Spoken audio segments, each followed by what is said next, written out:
Bismillahirrahmanirrahim. Assalamualaikum warahmatullahi wabarakatuh. Global Hijrah edisi 17 Disember bersama saya Zaim Zamani.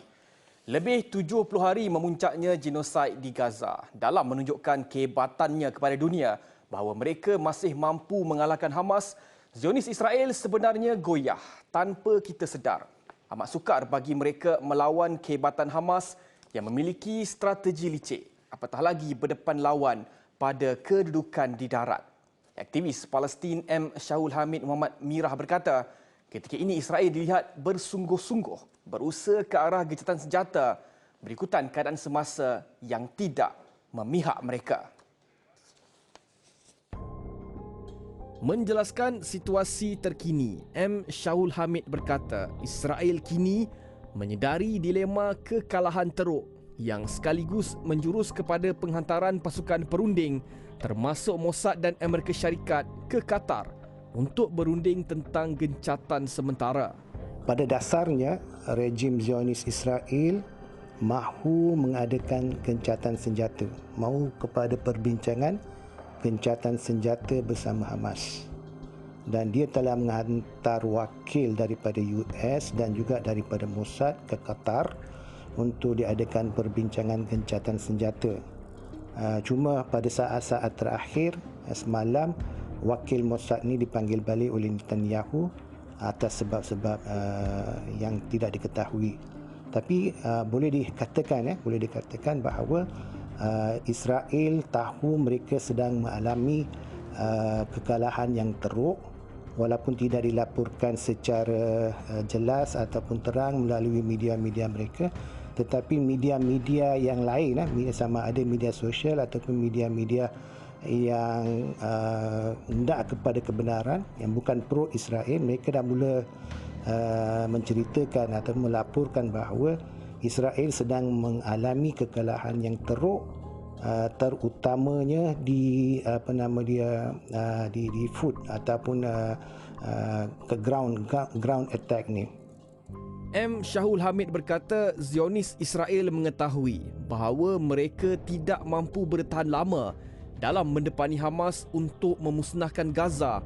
Apatah lagi undian di Pertubuhan Bangsa-Bangsa Bersatu PBB baru-baru ini menyaksikan 153 negara menyokong resolusi tidak mengikat atau non-binding agreement menyeru gencatan senjata antara Palestin dan Israel diluluskan. Hal ini juga menterjemah hilangnya sokongan dunia kepada Israel, Amerika Syarikat dan konco-konconya.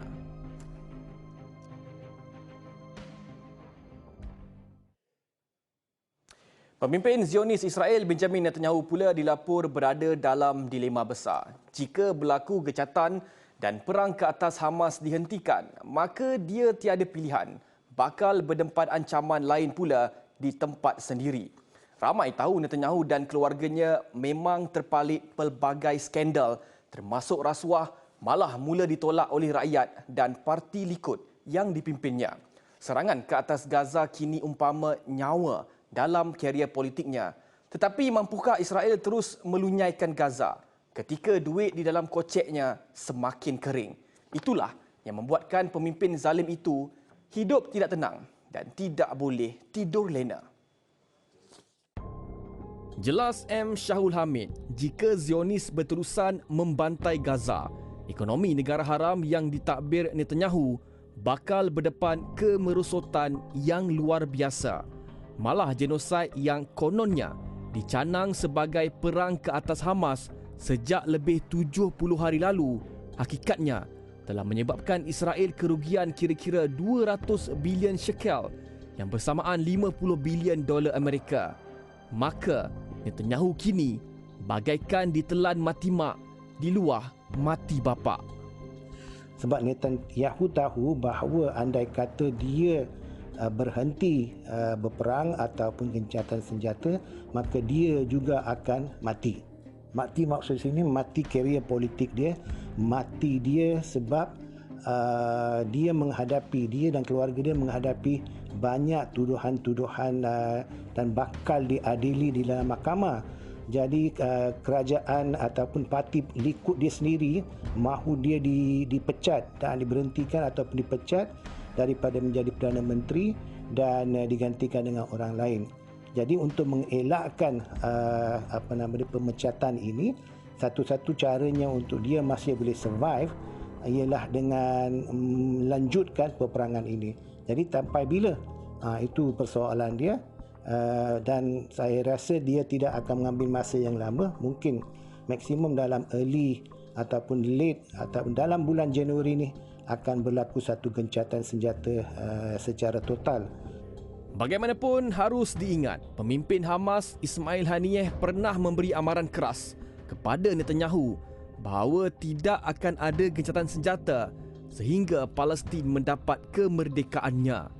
Riak wajah Netanyahu kini tidak tenang. Dalam kerakusan menghancurkan Gaza, dia juga hakikatnya mula dibenci dan mungkin dalam jangka masa panjang akan ditolak dan karier politiknya mati begitu saja.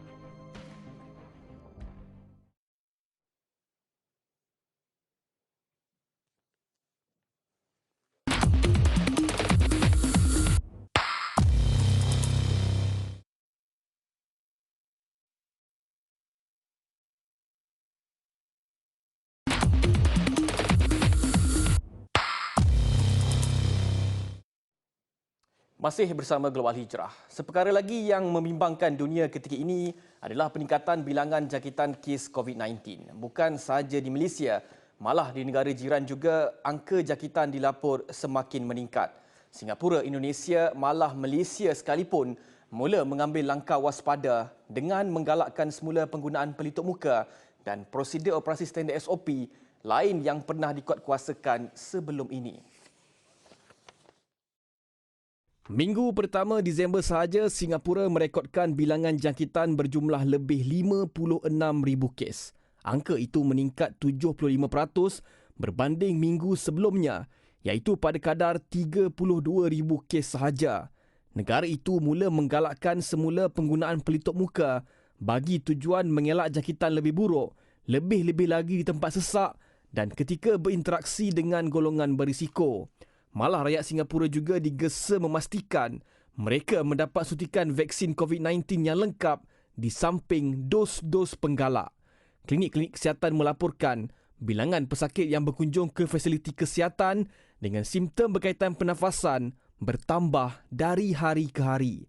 Menteri Kesihatan Ong Ye Kung berkata, orang ramai digesa mengamalkan nilai-nilai kebersihan yang sempurna setiap hari sebagai langkah pencegahan penularan virus pembunuh itu.